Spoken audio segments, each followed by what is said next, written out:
Welcome into yet another edition of the Appalachian Wireless Sports Overtime. Josh McKinney joined as always by Jamie McCracken. Jamie, a loaded, and I mean loaded high school football schedule this week with district championships on the line. The bad thing is, though, tonight was the first night I had to wear a hoodie. Come on, Eastern and Southern Football Kentucky. weather. Man, brother, I'm ready to be in the gym. Huge game tonight for our game of the week. Corbin visiting Bell County, of course, and Shelby Valley tries to defend its district crown against undefeated Leslie County. Yeah, but we begin the show, as you like, with some basketball. The Kentucky Wildcats taking to the court for Big Blue Madness.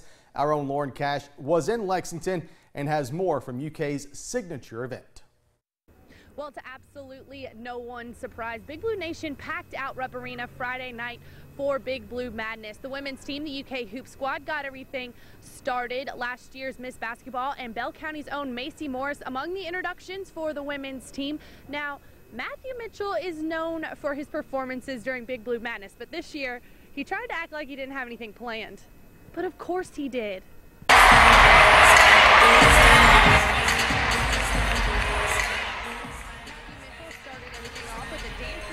And his team later joined him. Even the ushers were on the floor showing off their moves. Ladies and gentlemen, please welcome a very close personal friend of mine. He's a great singer, dancer, and most importantly, the great coach. Ladies and gentlemen, give it up for Coach Matthew Mitchell! In Johnson County's Marlena Van Hoos gave Matthew Mitchell an introduction he won't soon forget. Former Bell County Lady Cat Macy Morris came out to a huge ovation in her debut as a Wildcat. Then it was the men's turn, and Coach Calipari had a lot of positive things to say about this fan base and his new team. We've won more NCAA tournament games than any school in the country. We have been and will continue to be the gold standard in college basketball. Some former Kentucky Wildcats in the crowd on Friday night. Willie Cauley-Stein, DeMarcus Cousins, and Anthony Davis. All three of them, of course, playing Saturday night here at Rupp Arena for the NBA exhibition game. But for now, this wraps up our coverage from Big Blue Madness. Reporting in Lexington, Lauren Cash for Sports Overtime. I don't know what was better, Matthew Mitchell's dance or the fact that Marlena Van Hoos introduced Matthew Mitchell. That was pretty awesome. Now, if you want to see the Cats, both the men and the women, in game action, you can catch the blue-white scrimmage.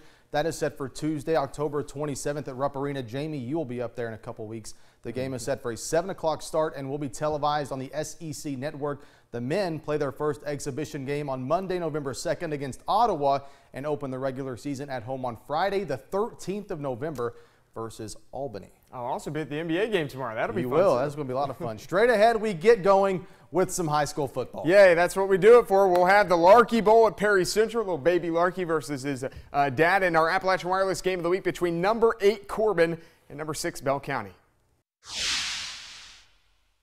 Josh McKinney's the man! Oh, okay, that's real cute. Our fans in the stands, sponsored by Eastern Kentucky University. We go to Floyd County and Allen Central. Rebel fans cheering on AC versus county rival Prestonsburg. Sounded like they were cheering on Josh McKinney. Well, of course they were. Showing their love. Come on, man. Highlights of the Rebels and the Black Cats coming up in a bit on the Appalachian Wireless Sports Overtime. Allen Central tonight's Fans in the Stand, sponsored by Eastern Kentucky. Hopefully, I can be the favorite someday. What can I say? They love me at Allen Central. Welcome back into the Appalachian Wireless Sports Overtime. Turning our attention now to some high school football. The Corbin Redhounds entered tonight 4-3, but those 3 losses came against teams with a combined record of 18-3. Meanwhile, Bell County had reeled off 5 straight wins entering tonight, with 4 of those games being decided by at least 2 touchdowns. It's our game of the week. Number 6 Bell County. You like my Vanna White impersonation. Welcoming number 8 Corbin. District championship on the line at Log Mountain. Number 8 Corbin, number 6 Bell County. Bobcats strike first. Look at the hole for Trayton Humphley. An easy 6-yard score, 7-0 Bell.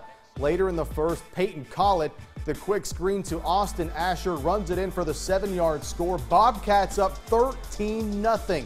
Second quarter now. Corbin inside the 5. Cameron Sizemore on the QB keeper. 2-yard run. Hounds down 6. The very next Corbin drive. Sizemore, a big night for him.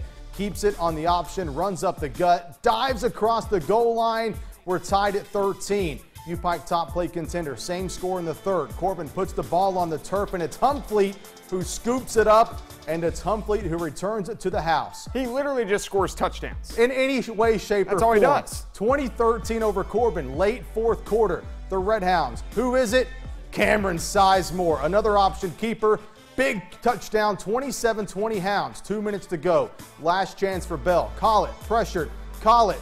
Picked off by Dylan Dixon, and that would all but seal it. We go to the Highlands Black and Blue Clinic scoreboard. Corbin would tack on another score, and the Red Hounds for the second straight year beat Bell County 34-20. Cameron Sizemore, 5 total touchdowns for Corbin in the win. Lawrence County at Pike Central, Robert Dalton and Timmy. They love the camera. The Dalton brothers ready to go. Austin Chaffins also good to go. Hashtag Pinecrest News. Let's do it. Cole Mosley in the second quarter takes the handoff, and then the flags go flying. We got fights. We got flags. Can't we all just get along? Pike Central already had several players suspended from last week's shenanigans. Lots of laundry on the field. Josh, is there this much laundry on the floor at your home? Probably, because I've not done it in about a week. Oh, man. Got to get on the wife to do that, right? All right, these guys would sort it all out. 3 guys ejected, 1 for Lawrence, 2 for Pike Central. Let's play football, Joey Cecil. Here we go. 2 plays after all those antics, and Grant Kaiser rolls and finds a Dalton. That's Robert. Go to the Highlands Black and Blue Clinic scoreboard. Lawrence County 46, Pike Central 6. That's your final score. The Bulldogs host Sheldon Clark next week. The Hawks host Belfry. How about the Larkey Bowl? Father versus son tonight at Perry Central. Chris Larkey of North Laurel against his dad, Tom Larkey, Perry Central. The Jaguars will hop on the board first, but who else? Stephen Nelson runs it in later in the first. North of 14-0. Seth Napier trying to buy some time, throws it up. Tyler Eldridge comes down with it in the end zone. First touchdown of the night for PCC. Still in the first, Nick Broughton will catch and trot into the end zone for North Laurel. Jaguars enjoying a 21-7 lead. Second quarter, Perry will sneak one in from just a couple yards out. 21-14 North Laurel with just over 4 minutes to go in the half. The helmet came off there. Nelson, 6 more points. He leads the state in points per game with a little less than 24 points accounted for. 28-14 Jags at that point, and the third time is the charm for Chris Larkey. He finally gets a win over Papa Tom. North Laurel 9-0, 37-14 the final over Perry County Central. Staying on the Highlands Black and Blue Clinic scoreboard, number 1 Pulaski County all over South Laurel 64-8. Number 2 Johnson Central all over Rowan County 42-6. East Ridge and Betsy Lane, the Warriors 50-28 over the Bobcats. Middlesboro blanked by Danville on the road at Boyle County 56-0. Estill County big win at home over Morgan County 50-16. Powell County, the Pirates, their 5th straight win, 44-14 over North Central. Powell County still undefeated in district play. Still to come on the Appalachian Wireless Sports Overtime, Pineville looks to stay atop the district standings in Class A District 7. Yeah, and the Class 2A District 8 crown also up for grabs in Pikeville as number 10 and unbeaten Leslie County host Shelby Valley, the defending champion. I'm Chandler Rowe, and you're watching Sports Overtime. We'll be fast. We'll be fast on the field. Be fast everywhere we go. Get people to the football on defense. Wrap up on defense. Let's make some hits out there. No mental mistakes. No mental mistakes out there. It's been a while since we played. Let's get warmed up fast. Get warmed up fast. Be ready to go. This one's for real. This is your season right here. We start out 0-0 right now. We got to play. You got to play. Take it to them right off the bat. It's got to be a fast start, guys. We want to start fast. Start fast and keep it up. Let's play 4 quarters tonight. Let's play 12 minutes at a time. Keep it going. Don't let up. Don't let up. Don't let up. Captains, we want the football. Okay? We win the call. We want the football. It's important. this first drive, both offensively and defensively, that we take it to them. That we take it to them. You can't come out slow. You can't come out dragging. You got to come out fast. Larry French with a little mid-show appearance. He likes Amon's Donuts, by the way. Loves those things. The Leslie County Eagles are off to a 7-0 start. Last year they started the same way, 7-0, and then they hosted Shelby Valley, and that perfect record ended. Tonight, let's just see if it happens again. Shelby Valley hosting Leslie County. Shake it up, boys. Eddie Melton's team ranked 10th in the Mountain Top 10, the only undefeated team left in Class 2A in the state. Opening drive of the game, 7th play from scrimmage, Kevin Whitaker to Sean Baker. He also kicks field goals. He's wide open. He's wide open on field goals usually, too. 7-0 early in the first quarter. Valley's ball now. Second play into the drive. Jordan Hampton takes the carry. That's a first down. 2 plays later, Chandler Rowe. Right up the gut. 1-yard score. Game tied at 7. Rowe went for 216 yards on 27 carries and 3 touchdowns last year in the win. Next Valley possession. Hampton, Rowe, now Tackett. Casey Tackett. The Wildcats hit you, 3 different kinds of ways. 3 guys who can do pretty much anything when they touch the football. 14-7 Valley. Next Valley possession. Rowe, big gain, and let's spread the wealth because on the very next play we're going to give it to Hampton. I lost him. They run that triple option stuff. I don't know where the ball is. It's not easy to shoot. It really isn't. There you go. Go to the Highlands Black and Blue Clinic scoreboard. Shelby Valley wins tonight 62-28. They lock up that District 8 championship. County rivals Allen Central and Prestonsburg meeting on the gridiron for the first time since 1996. We start with the U Pike top play contender scoreless game in the second, and then the Black Cats get going. Bailey Sloan throwing deep to Wes Hager. Hager strolls into the end zone, his 4th touchdown catch of the season. 7-0 Peaburg. Rebels moving the ball now offensively. Dylan Cottle going to the air. Rico Dominguez comes down with the reception. First down AC, but on 4th and short, Cottle was flushed from the pocket and dropped for a loss by who else but Dalton Frazier. Turnover on downs, back to Prestonsburg. Frazier does it defensively.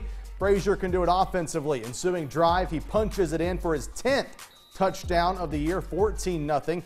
The Rebels punting from inside their own 10, and when Jamie, when there's a punt in the highlight, it's never a good thing for somebody. Yeah. U Pike top play contender Drake Nunnery makes some things happen, picks up some blocks. All in all, you're supposed to say bye. That's you. Okay. It's a punt return for a touchdown. Prestonsburg now 2-2 in district play, 35-0 the final over Allen Central. All right, setting up to be a really competitive district, especially if Williamsburg can pull off the upset at home tonight. Jackets playing the Pineville Mountain Lions. They scored on their first possession. Pineville with the ball now, facing a 3rd down. Tucker Woolham, whoa, what was that? I don't think that's how he wanted it to happen. Yeah, that was Hunter Browning in the right place at the right time. Touchdown would actually be called back, though. It doesn't matter, though, because just a couple plays later, Williamsburg has the football, and Alec Poor says, get off me. Or Darrell White did, because Poor threw him the touchdown. 14-0 in the first quarter. Pineville needs a spark. Lawrence Simpson, he brought the matches. I'll say bye. 14-7, Williamsburg still leads, though. Late in the first half, Pineville takes a timeout to draw this up. 4th and 12, the crossfield pass, and oh, that's a U Pike nominee right there. Goodness, Mr. Do it himself and do it all, Will Adams. Fake field goal, too. 2-point conversion. That puts Pineville right back in the game, down 2, inside a minute left in the first half. But Williamsburg wasted no time. Less than 30 seconds to go, and they come right back down and score. Poor to Hagan Hahn that time. Go to the Highlands Black and Blue Clinic scoreboard. Yellow Jackets beat the Mountain Lions tonight 50-15. So we stay on the Highlands Black and Blue Clinic scoreboard. Southwestern, another win. Again, 55-28 as the number 3 Warriors go to 7-1 on the season. Belfry, no problem.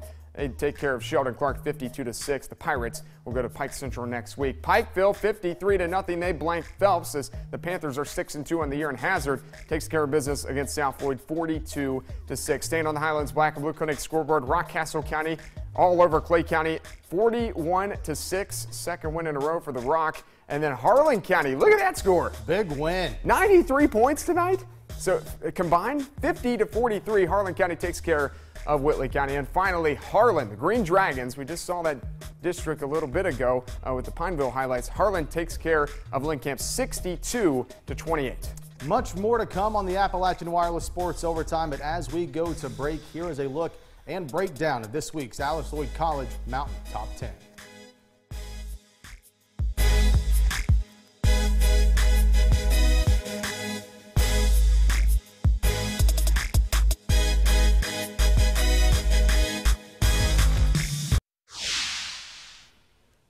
All right, time for our McDonald's Student Athlete of the Week, Daniel Thompson. He was a senior at Cordia High School where he had a 4.0 GPA. He was a Rogers Scholar, a three-time competitor at the STLP state competition, and also ran for the Lions varsity cross-country team for 2 years. Congrats, Daniel Thompson, our McDonald's Student Athlete of the Week. Hey, you know what it's time for? Some Long John Johns. Silvers. Our catch of the day back to Floyd County and Allen Central. Check out the diving grab by Rico Dominguez over the middle.